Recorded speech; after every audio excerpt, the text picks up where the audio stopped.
रक्तांबुजा शनम शेष गुणैक सिंधुम भानु समस्त जगता मदिपम भजामि पद्मद्वया भयवरान दहतम कराब्जय माणिक्य मौलि मरुणांग रुचिम त्रिनेत्रम। ओम श्री सूर्य देवाय नमः। जय श्री राधे कृष्ण। आइए आज आप सब सुनेंगे पौष मास रविवार व्रत की कथा। पौष के महीने में रविवार का व्रत करना और भगवान सूर्य देव की आराधना करने का विशेष महत्व माना गया है। इस दौरान भगवान सूर्य देव को अर्घ्य प्रदान करनी चाहिए। दिन भर व्रत रखते हुए सूर्यास्त होने से पहले ही एक समय जो कि बिना नमक वाला भोजन ग्रहण करना चाहिए।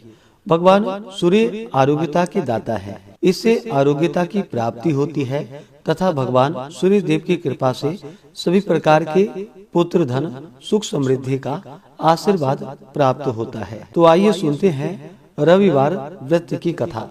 तो बोलिए प्रेम से भगवान सूर्य देव की जय, सर्व देवी देवता की जय। रविवार व्रत कथा के अनुसार पूर्व काल में एक बुढ़िया स्त्री थी जिसने यह नियम कर लिया था कि वह प्रत्येक रविवार को प्रातः उठकर स्नान आदि से निवृत्त हो अपने घर को गाय के गोबर से लीप दिया करती थी और सारा दिन सूर्य भगवान के ध्यान में लगी रहती थी। वह दोपहर के पश्चात भोजन फलाहार या सविधि अन्न का मधुर पाक तैयार कर भगवान को भोग लगाकर सूर्यास्त के पूर्व ही स्वयं भोजन ग्रहण कर लिया करती थी। इससे उसका घर सब प्रकार के धन धान्य से पूर्ण हो गया और कोई विघ्न तथा कष्ट नहीं आते थे।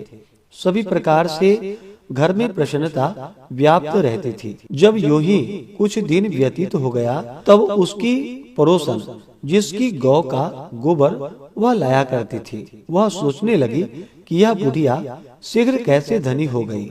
अब तो इसके और ही ढंग हो गए हैं, इसका क्या कारण है। उसने कहा, यह बुढ़िया सदैव मेरे गौ का गोबर उठा ले जाती है, अतः आज से मैं अपनी गौ को घर में बांधा करूंगी। वह गाय को घर में बांधने लगी। जब रविवार का दिन आया और बुढ़िया को गोबर न मिला तो वह बहुत उदास हो गई और उस रविवार को अपना घर न लीप सकी। न उसने पारण के लिए कुछ भोजन ही बनाया और न ठाकुर जी को भोग ही लगाया। सारा दिन उसने उपवास करके व्यतीत कर दिया। रात्रि होने पर वह भूखी प्यासी वैसे ही सोई रही। रात्रि में भगवान ने उसे स्वप्न दिया और कारण पूछा। बुढ़िया ने गोबर न मिलने की बात कह सुनाई। भगवान ने कहा कि हे माता, तुम दुखी न हो, मैं तुम्हें ऐसा गौ देता हूँ जिससे तुम्हारे सब मनोरथ पूर्ण होंगे।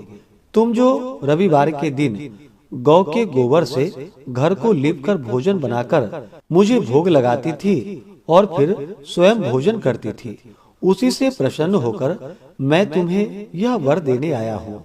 जो लोग रविवार के दिन ऐसा करते हैं मैं उन पर बहुत प्रसन्न होता हूँ।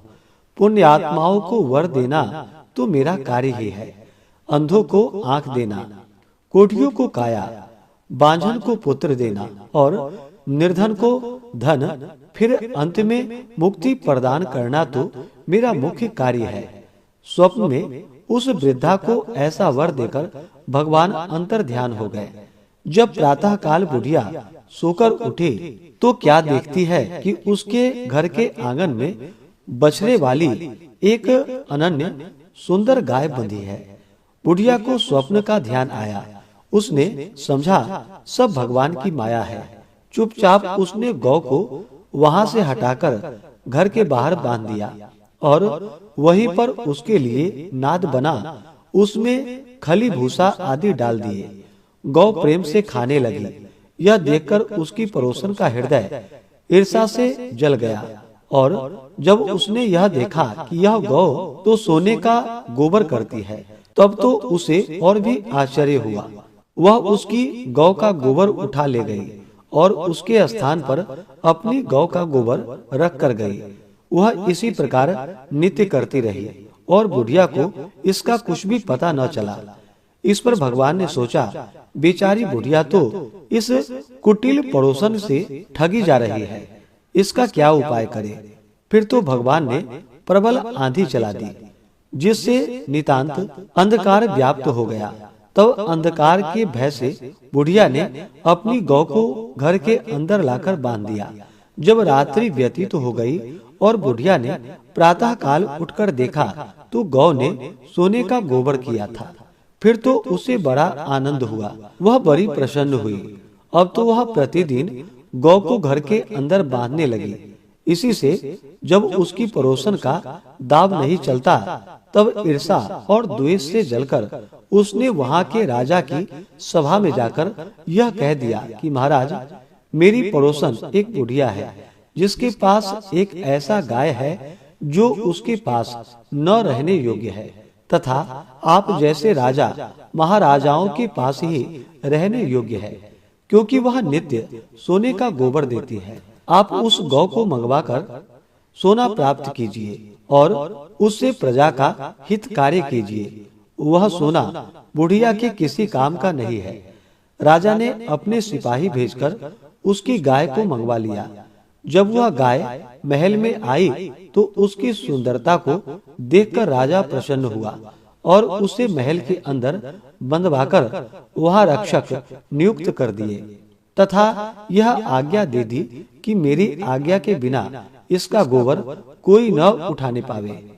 राजा को प्रसन्नता के मारे रात भर नींद नहीं आई और वह इस आशा में पड़ा करवटें बदलता रहा कि कब प्रातः काल होगा और कब सोने का गोबर देखूंगा। परंतु प्रातः होने पर जब राजा ने जाकर देखा तो गाय के गोबर से सारा स्थान भर चुका था और सोने का कोई चिन्ह भी नहीं था। फिर तो राजा को बड़ा क्रोध हुआ। उसने सिपाहियों को भेजकर उस बुढ़िया को बुलवाया, जिसकी वह गाय थी। बुढ़िया राजा की सभा में आई। राजा ने पूछा कि माँ, मैंने सुना था कि तुम्हारी गौ सोने का गोबर देती है, इसलिए मैंने तुम्हारी गौ को मंगवाया। क्या यह सत्य है? किंतु यहाँ तो वह बात असत्य हुई। गौ ने सोने का गोबर तो नहीं दिया, उसका क्या कारण है, मुझे बतलाओ। बुढ़िया बोली कि महाराज, मेरा यह नियम है कि प्रातः काल उठकर नित्य क्रिया स्नान आदि से निवृत्त हो नित्य ही मैं अपने घर को गोबर से लीपती हूँ। फिर भोजन बनाकर भगवान को भोग लगाकर ही मैं प्रसाद पाती हूँ। इस नियम के करने से भगवान प्रसन्न होते हैं। जो निर्धन होता है उसे धन देते हैं, रोगी और दुखियों के कष्ट हरते हैं, निसंतान को संतान का सुख देते हैं और अंत में मोक्ष भी देते हैं। महाराज, जब यह गौ मेरे पास न थी तब मैं अपने पड़ोसन की गौ का गोबर लिया करती थी। एक दिन पड़ोसन ने मुझे गोबर न लेने दिया तो मैं अपना नित्य का नियम न पालन कर सकी और ना भोजन बनाया और ना ही भगवान को भोग लगाया, तथा यूं ही भूखी सी सो गई। तब भगवान ने मेरे इस कर्म से प्रसन्न होकर रात्रि में स्वप्न देकर मुझे यह गौ दी। इस गौ को देखकर मेरी पड़ोसन ईर्षा से जल गई और उसने आपको यह समाचार दिया तथा आपने मेरी गौ को यहाँ मंगवा लिया। इसमें मेरा क्या दोष है? राजा ने कहा कि हे वृद्धा माँ, तुम मुझे क्षमा करो और अपनी गौ ले जाओ। मैं तुम्हारी पड़ोसन को दंड दूंगा, जिसने तुम्हारे धर्म कर्म को देखकर ऐसी ईर्षा की है। फिर तो राजा ने उस बुढ़िया को गौ लौटा दिया। बुढ़िया गौ लेकर अपने घर आई। राजा ने उस पड़ोसन को बुलाकर उचित दंड और सारे नगर में इस नियम की घोषणा कर दी कि सब लोग रविवार का व्रत रखा करें, तथा राजा स्वयं भी इस नियम का पालन करने लगा। तो बोलिए प्रेम से भगवान सूर्य देव की जय, सर्व देवी देवता की जय। तो आशा करता हूँ कि यह जानकारी आपको अच्छा लगा हो। इसी प्रकार से ज्ञानवर्धक जानकारियाँ प्राप्त करते रहने के लिए, व्रत पूजा के बारे में जानने के लिए, कथा को सुनने के लिए चैनल पे अगर आप पहली बार आए हैं तो चैनल को लाल बटन दबा करके सब्सक्राइब करें, साथ में बेल आइकन घंटी को दबाएं ताकि आने वाली वीडियो का नोटिफिकेशन आपको समय से मिलता रहे। वीडियो को लाइक करें, शेयर करें। सुखी रहें और स्वस्थ रहें। जय श्री राधे कृष्ण। धन्यवाद।